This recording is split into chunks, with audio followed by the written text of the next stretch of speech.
Welcome to the deep dive. A very significant moment today. Pope Francis has passed away, April 21st, 2025, and the Church has entered the Sede Vacante. The vacant seat, yeah, the period between popes. Exactly. And what makes this particular transition so charged, really, are these old prophecies suggesting the next pope? Well, he might be the last one. Mm-hmm. That's the speculation swirling around. So today we're diving into the election process, the cardinals and learning the papabili and these rather ominous predictions. We're talking the prophecy of the popes attributed to St. Malachi, and also warnings from the Hebrew Bible. Right, looking at both the practical mechanics of electing a pope and this heavy layer of prophetic interpretation. Our aim is just to give you, the listener, a clear picture of what's happening and what these different threads, the ritual, the candidates, the prophecies might suggest. Okay, so immediately after the pope's death, specific protocols kick in. The Cardinal Camerlengo, that's Cardinal Kevin Farrell right now, he takes temporary control. Right, he seals the papal apartments. Seals the apartments and performs the symbolic act of breaking the fisherman's ring and the papal seal. That officially marks the end of the pontificate. Then the dean of the College of Cardinals, Cardinal Re, Giovanni Battista Re, he steps in. Correct.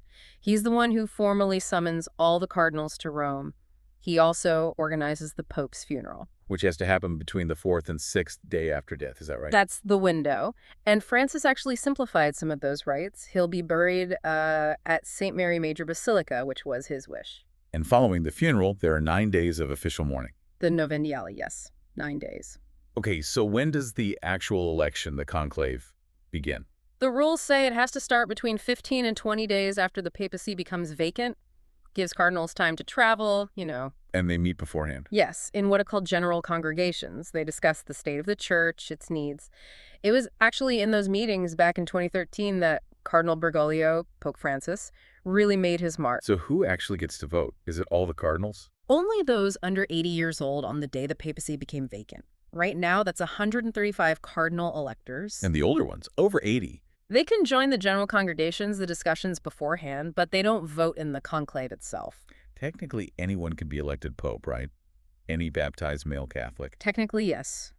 But realistically, since 1378, it's always been one of the cardinals present. And the whole thing happens in the Sistine Chapel, famously secret, conclave locked with a key. Absolutely. Secrecy is paramount. They sweep for listening devices, jam signals. The cardinals take a strict oath of secrecy. And breaking it means? Excommunication. Latae sententiae. Automatic. Wow. Okay, so the voting process, how does that work? It's done by secret ballot. Each cardinal writes a name, disguising their handwriting, takes an oath before the altar, and casts the vote. And they need a specific majority. 2/3. They hold voting rounds, 1 usually on the first afternoon, then up to 4 per day after that. And the smoke signals, that's how we know what's happening. Exactly. If no one gets the 2/3 majority, the ballots are burned with chemicals to make black smoke, fumata nera. No pope yet. But if someone is elected... Then the ballots are burned to produce white smoke, fumata bianca, we have a pope. There's also a provision now, if it gets stuck, to potentially move to a runoff between the top two, but still needing that 2/3 majority. Once they have a pope, how is it announced to the world? The dean, Cardinal Re, again, goes to the elected cardinal and asks 2 questions.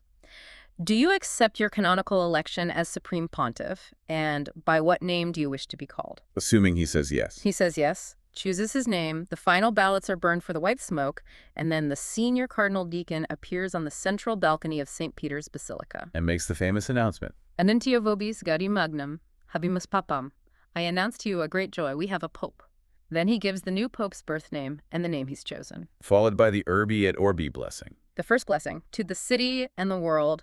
Modern conclaves, they tend to be pretty quick, usually 2 to 5 days. Okay, let's talk contenders, the papabili, especially with this shadow of prophecy hanging over things. Francis appointed almost 80% of these electors, which is huge. It certainly tilts the college in a particular direction, reflecting his priorities. Sources point to maybe 5 key figures. First, Pietro Parolin, Italian, 70 years old, Secretary of State, seen as a moderate.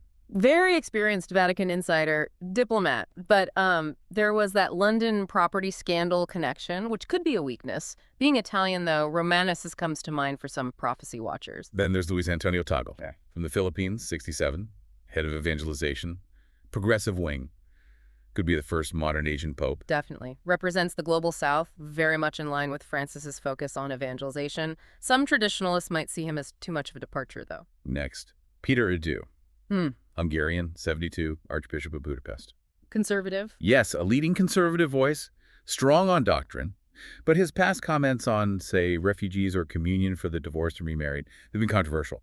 Could point towards division, which also fits some prophetic narratives. Matteo Zuppi, another Italian, 69, Archbishop of Bologna, progressive, seen as a Francis protege, known for his peace work. Right. His work with Sant'Egidio, his recent role as a peace envoy for Ukraine, a bridge builder, but again, maybe too progressive for some and perhaps seen as too close to the previous pontificate.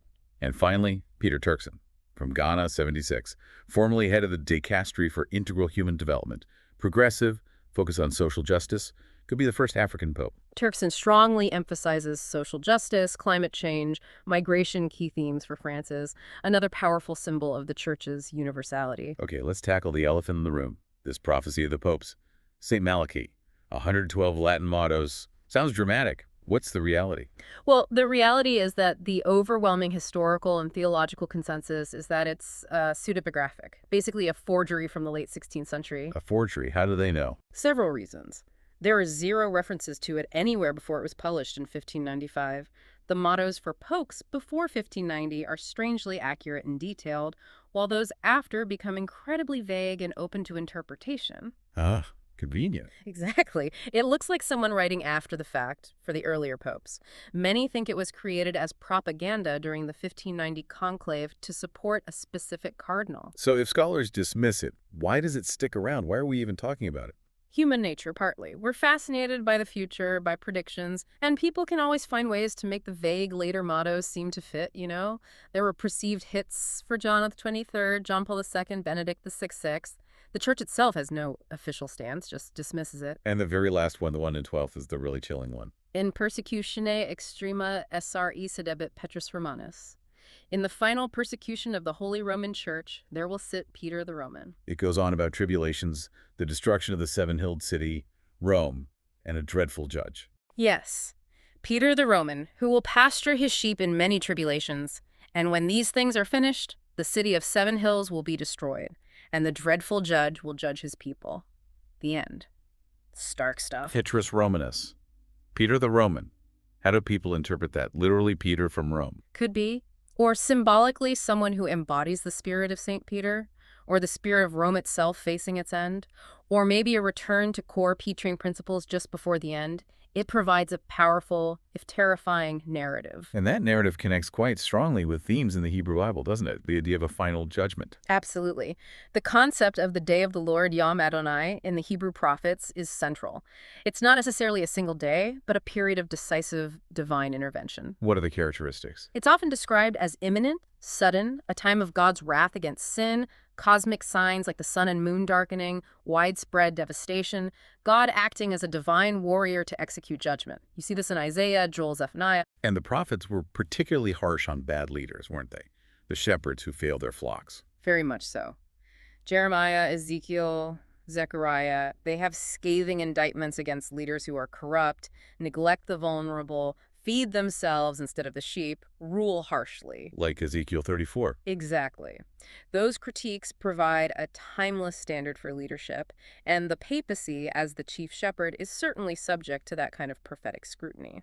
Daniel's prophecies also come into play here, with the time of trouble and figures like the Antichrist. Daniel 12 talks about a time of distress unequaled in history, often linked to the Great Tribulation. And yes, his visions describe arrogant rulers who defy God. It all adds to this end times picture. So, connecting these threads, the candidates and the prophecies, it's speculative, of course, but how might someone interpret the election of, say, Tegel? Purely speculatively. Someone inclined to see prophecy fulfilled might view Tegel's election a progressive non-European as a radical break, maybe fulfilling ideas about apostasy or change preceding the end. His Filipino background doesn't obviously fit Romanus, but symbolism is flexible. Or Erdo, the conservative. Erdo could be seen as the Roman traditionalist holding the line, Or perhaps his conservatism could be interpreted as something that deepens divisions, leading to the prophesied tribulations. And Parolin, the Italian insider. He fixed Romanus, geographically, obviously. Some might see his diplomatic background as worldly compromise, others as steady leadership. It really depends on the lens you use. Zuppi's peace efforts could even be twisted into some kind of false peace narrative. So regardless of who is chosen, if you're looking for doom, you can probably find a way to frame it. Pretty much. You could see a corrupt shepherd scenario, Yeah. maybe linked to something like the financial scandals involving Parolin, or a catalyst for schism, maybe with Tagl or Erdo, or simply the leader who presides over the final confrontation and the fall of Rome, symbolically or literally. Applying that prophetic lens tends to cast events in a grim light. It's definitely a heavy backdrop for this election. So wrapping this up, what's the key takeaway for listeners?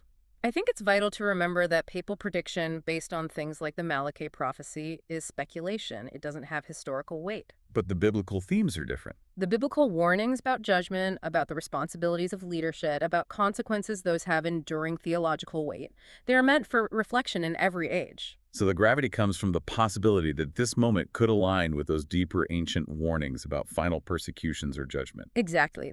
That possibility, however uncertain, is what gives this particular papal election such a profound, almost unsettling resonance for many. The world waits and watches to see who emerges. But these ancient questions about faithful leadership, about judgment, about the very direction of history, they remain incredibly potent. It almost brings to mind Zephaniah. Be silent before the Lord God, for the day of the Lord is near. A call for reflection, certainly, whatever comes next. Indeed. Thanks for joining us for this deep dive.